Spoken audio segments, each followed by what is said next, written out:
Hej, er I klar? Hvad skal vi snakke om i dag? Mig? Det skal vi på en eller anden måde. Vi skal snakke om dengang mig og min ekskone, vi var i fertilitetsbehandling.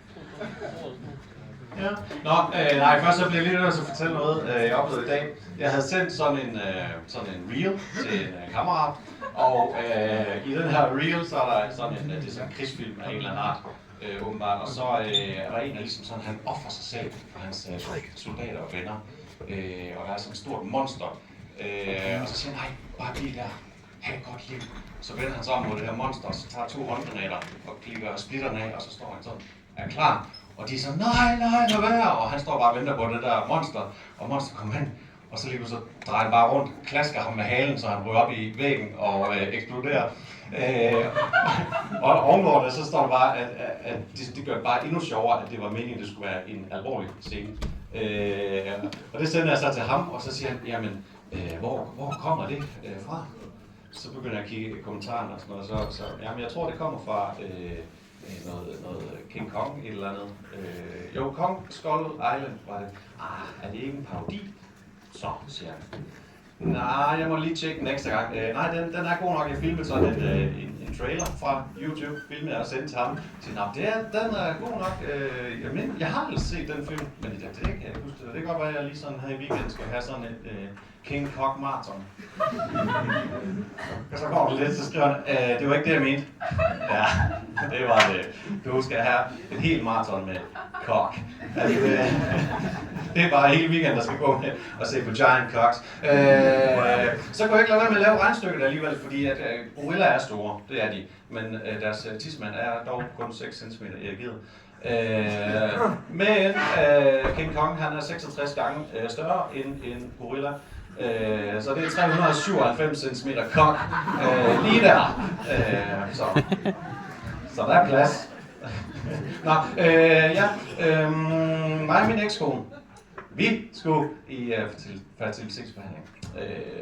Det fandt vi ud af, fordi at vi åbenbart begge to var bærere af sådan en gensygdom, den samme slags gensygdom, som hvis man giver det videre, så kan man få et helt sygt barn. Og det viste sig så, at jeg på mit gen havde en dobbeltfejl, og på min ekskones gen havde hun en muteret fejl.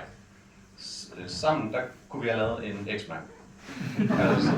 Så en rigtig nederen eksmand, så er rigtig sur og klar til kamp, og så kommer der 3 ostehapser op.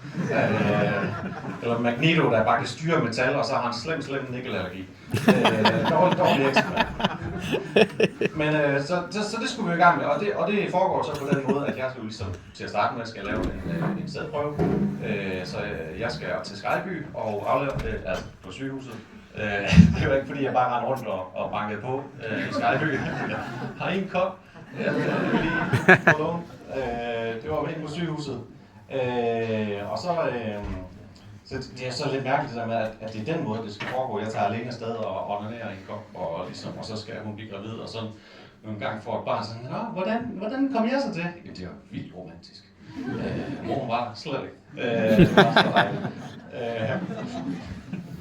Men nej, så får man tilsendt sådan en kop, og når man får det her brev med, at man skal derop og lave den, så er der også muligheden for, at man kan lave sædprøven hjemmefra. Men den skal afleveres inden for 1,5 time. Og det synes jeg, det er farligt at køre på motorvejen 180 i timen med en fyldt kop. Så jeg tænker, at den skal jeg lave deroppe. Så det siger jeg så til min ekskone. Jeg siger, ja, jeg tager det op. Jeg laver det op. Så siger hun, jamen, bliver det ikke underligt? Altså bliver det ikke mærkeligt, at du skal derop, og så skal du skal ligesom gøre det. Altså de ved jo godt, hvad det er, du skal gøre, og så du skal gøre det i en kop derop. Så siger jeg, hold da kæft, jeg har engang gjort det i en sok. Det er et skridt op, kun er jo på vej op i systemet her. Så siger hun så, jamen, du kunne jo også bare holde ind. Så siger jeg, hold ind? Ja, sådan på vej derop, sådan hold ind, og så gør det, inden du kommer derop. Så ja, det gør det da meget mere underligt. at jeg holder på Ejer Bagnehøj Resteplads, og der er en, der banker på siden over der. Hvad fanden laver du? Jamen, jeg holder ind. Og håbede på 200 ruder også. Så nej, jeg tog op, og der er sådan, at når man skal derop og lave det der er ikke sådan en decideret fast mødetid, det er sådan mellem 8 og 9, der er sådan lidt spilrum. Men jeg tænkte, jeg tog afsted i god tid. Jeg var der 5 minutter i 8, jeg tænkte, ved du hvad, det skal være så realistisk som muligt, så jeg kommer for tidligt.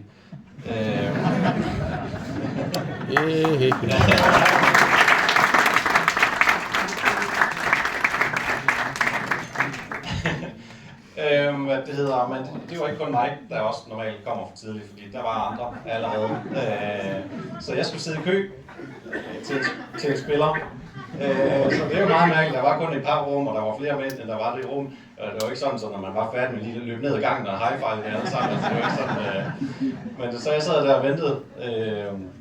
Og så var det egentlig ved at være min tur, der kommer en sygeplejerske hen, og så begynder hun at følge mig derned. Og jeg går bare og tænker, altså, hun var jo okay, smuk og ung, og så hun ved godt, hvad jeg skal, og det er også lidt pinligt, og jeg ved, hvad hun ikke også tænker om det, og det er ikke rart det her. Og så da vi kommer derhen, så siger hun, og du ved godt, hvad du skal. Så jeg har ligesom 35 års erfaring. Eller det vil sige, jeg kommer jo ikke under ud af min mor, det er ikke det, jeg prøver. Så det er så lidt underligt, at man kommer derind. Så står man inde i det her dejlige rum, og står og tænker, ved du hvad? Ja, det skal nok blive fint, det skal nok blive godt. Man vil ikke være for hurtigt færdig.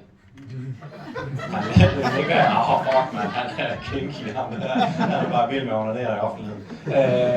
Man vil heller ikke tage for lang tid. Og så står der bare en sygeplejerske derude og siger, det er typisk, men så falder han bare i søvn igen. Altså, der er sådan et mellemstadie.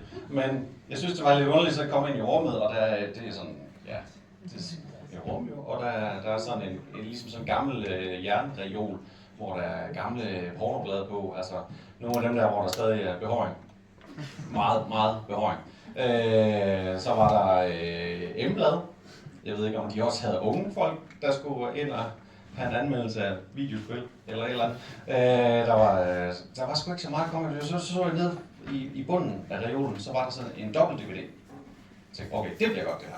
Så jeg åbner coveret, og så mangler den første. Jeg tænker, okay, så der er den anden. Så den tager jeg. Jeg putter den i DVD'en og putter den ind. Og så er den så ridset, at den ikke kan afspille. Så tænker jeg, fuck. Hvad gør jeg så?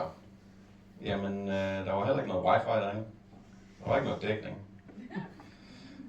Så må jeg jo bruge et billede af min kone. Og det var jo ikke meningen, altså nu var jeg jo kommet lidt ud og skulle have det rart. Altså det Men jeg tænker også, hvad fanden er det for noget? Altså, hvorfor er det svært nok i forvejen? Hvorfor render man og saboterer det næste mand, der skal ind? Altså sådan stjæler DVD'erne og ridserne, som ikke... Altså, hvad fanden er det for noget? Det er jo svært nok. Altså, så jeg tænkte, jeg skal have hævn over den næste, der kommer ind. Så jeg lagde lige en lort, inden jeg gik ud.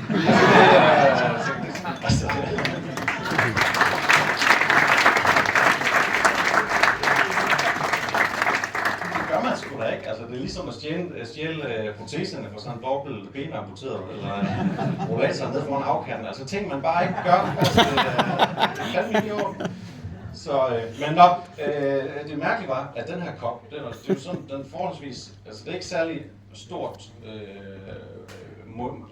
mundstykke.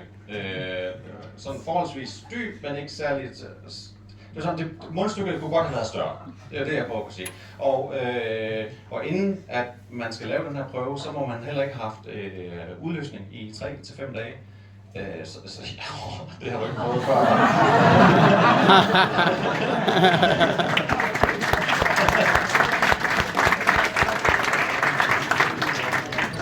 Så meget tryk har du aldrig oplevet endnu. Det har jeg. Jeg var rigtig bange for at skyde bunden ud af det glas. Altså det var virkelig bange. Men så fordi at det her mundstykke, det er så lille, ikke også? Altså man skal virkelig fokusere. Så jeg følte virkelig ikke, at der kom nok ud.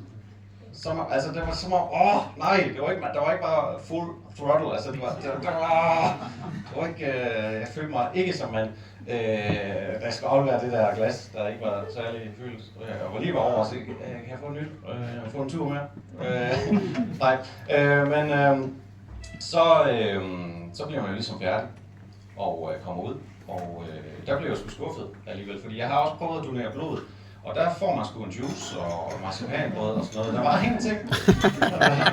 Der var ingenting. Der var ikke nogen smøg, eller der var ikke nogen øl. Der var ikke engang en sygeplejerske, der bare gerne snakke lidt bagefter. Altså, der var ingenting. Der var ikke skid. Så, men hvad det hedder... hele grunden til, at vi skulle ud og have gjort det her, er selvfølgelig en trist omstændighed, fordi vi fandt ud af vores genfejl via, at vi havde mistet en søn. Ja, og så vi går i gang med den her fertilitetsbehandling. Den kommer ud af politisk, bliver den bestemt ud, og vi beslutter os for, at vi prøver selv. Og vi bliver gravide, vi bliver glade, og vi finder ud af, at det skal være en pige. Så skal hun selvfølgelig hedde Ella. For Ella stammer fra det græske Helena, som betyder den, der bringer lys, eller den lysende. Og lige nu der står hun og kigger på hendes far, og vi skal hjem og hygge nu. Så tak for jeres tid. Kan I have det godt?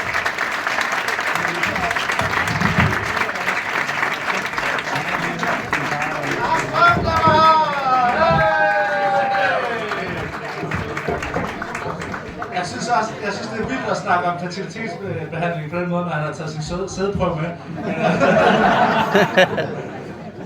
Er I klar til den sidste komiker her i første sæt?